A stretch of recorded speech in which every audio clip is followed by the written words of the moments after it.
locks their house doors at night. No burglars in town yet, but we've all heard about it. You'd be surprised, though. On the whole, not much changes here in Grover's Corners. Yes, this sure is a right important part of our town up here. Lots of sky, lots of stars, lots of sun. Green hills as far as the eye can see. Lake Sonopy and Lake Winnipesaukee. And up, if you come up here on a fine blue day and you've got a glass, you can see the White Mountains of Mount Washington, where Conway and North Conway is. And of course, our favorite mountain right over there, Mount Cadnon, where Jaffrey and East Jaffrey is, and Peterborough and Dublin. And down there, way down there, is Grover's Corners. Yes, I often wonder why people like to go to places like Woodland or Brooklyn to be buried, when they might pass the same time up here. These here are the old stones. Earliest read 1670, 1680. A lot of strong-minded people kind of come to rest up here. And over here with the iron flags on the graves are some of the Civil War veterans, New Hampshire boys. Had a notion that the Union ought to be kept together, even though they'd never seen more than 50 miles of it for themselves. All they knew was the name, friends. The United States of America. The United States of America. And they went and died about it.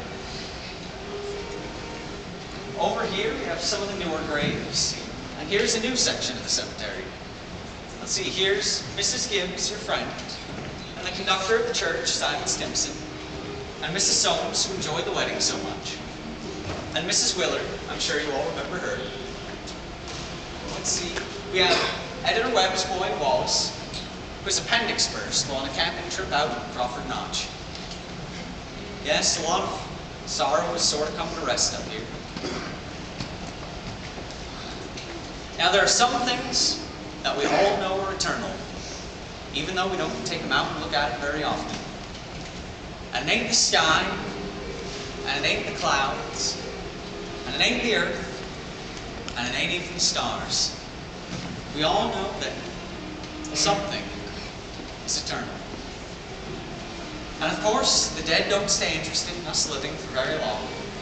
Gradually, they all just get weaned away from the earth and its troubles. That's the way I put it. Weaned away. Money and miser, enemy and enemy, friend and friend, mother and daughter. It all sort of loses value up here.